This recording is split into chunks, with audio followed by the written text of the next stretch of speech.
Kapag ganito ka mag-response, ay hindi ka ma-ignore.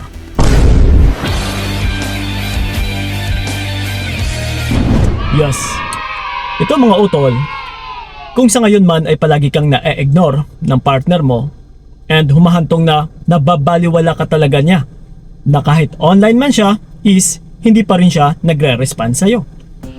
So maaari is meron ka pong nagagawang mali sa pamamagitan ng kung paano ka rin mag-response sa kanya.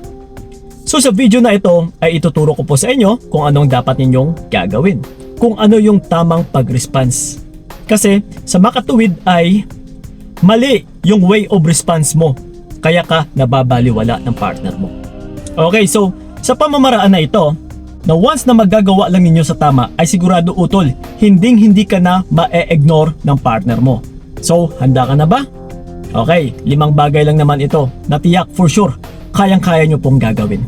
Okay, unahan na natin sa umpisa na yung una sa lahat is iwasan ang double text.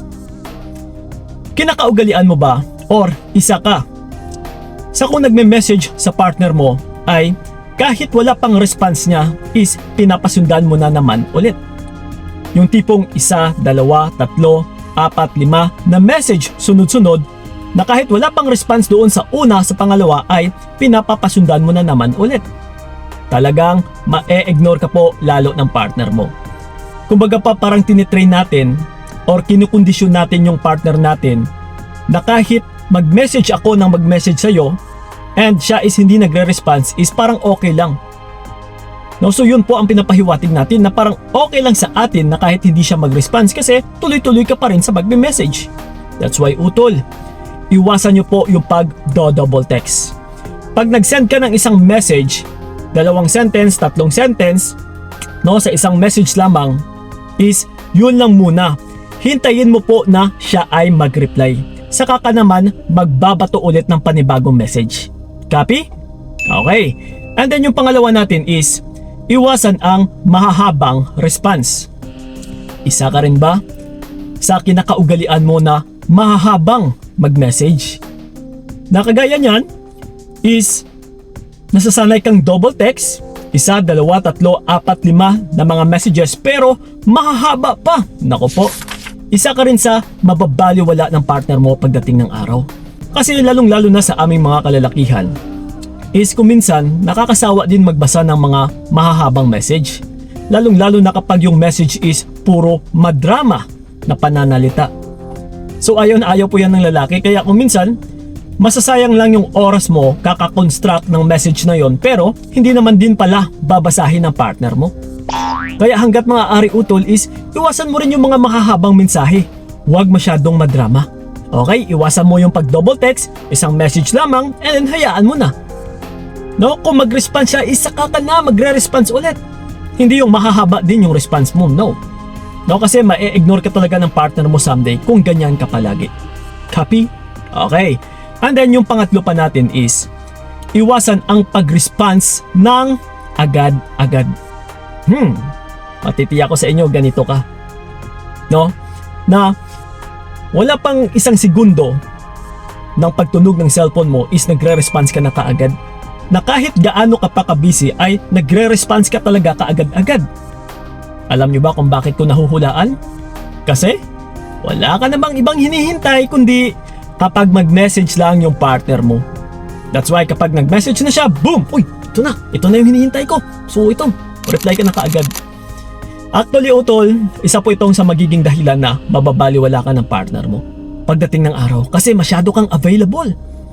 No, mas lalo mong pinapakita talaga na wala kang ibang binabantayan kundi siya at siya at siya at siya. So nakakasawa. Nakakasakal na rin. No? Hanggat maaari is ipakita mo rin na may sarili ka ring mga gawain. Na hindi lang relationship yung inaatupag mo. Na meron ka ring iba't ibang mga inaasikaso. Yan sa pamamagitan ng kilos mo kasi sa pag-response mo agad-agad is nagpapahiwatig po ito na parang wala kang ibang ginagawa. Kahit ako no, kung magka-jowa tayo, and then sa pag-message ko is nagre-response ka kaagad, syempre mapapaisip ako, uy, wala bang ibang buhay yung babaeng ito? Wala bang ibang ginagawa to? No, bakit sa isang message ko lang is nagre-response naman kaagad? anytime, kahit sa anong oras, kahit hating gabi is andyan pa rin, nagre-respond ka agad-agad. So, once na ako at ako kasi yung iniisip mo, utol, mas lalo pong matuturn off ang lalaki sa'yo. Na, uy, ano ba to? Makang masasakal ako dito ah. No, grabe naman yung babaeng ito. Ano ba to? Na-obsess pa to sa akin? So, tiyak, pagdating ng araw, mababaliwala ka na naman ng lalaki. So, gusto mo ba yon? So, hanggat maaari, utol, is patagal-tagalin nyo naman kahit kaunti. No, 10 minutes, 15 minutes, and 30 minutes. No, ipakita nyo na busy kayo and then magdahilan na lang kayo na, uy, pasensya babe, may ginagawa ako kahit wala kang ginagawa. No? Para magpapakita din ito na hindi siya ganun kaimportante sa'yo, na hindi first priority is yung relationship ninyo, which is may sarili ka ring buhay na kailangan mong asikasuhin, na kailangan mong unahin. Okay? Kasi yun po ang gusto ng lalaki, yung tipong magpapakipot ka, yung tipong hindi siya at siya yung babantayan mo, kasi yun at yun din yung hahanap-hanapin niya sa'yo. So mas okay nang hahanap-hanapin niya ito kaysa binibigay mo. Okay? So yun, and then ito yung pang-apat natin is iwasan ang masyadong needy. Actually, mapapansin din ito ng lalaki. No, kasi sigurado isa ka rin sa ganito. Yung tipong needy ka. Maya-maya message, maya-maya message, maya-maya message. No, and then yung isa pa is parang ayaw mong i-end yung conversation. Puro ka patanong. No, yung mga mini-message mo is puro patanong sa lalaki or sa partner mo. Parang kulang na lang is gusto mo mag-usap kayo 24/7.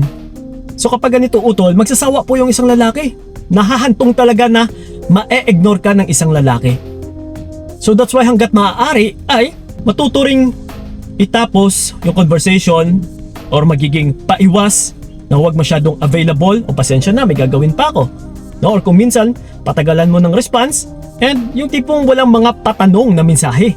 No? Hayaan mong siya at siya ito yung magtatanong sa'yo. Maging mysterious ka rin paminsan-minsan.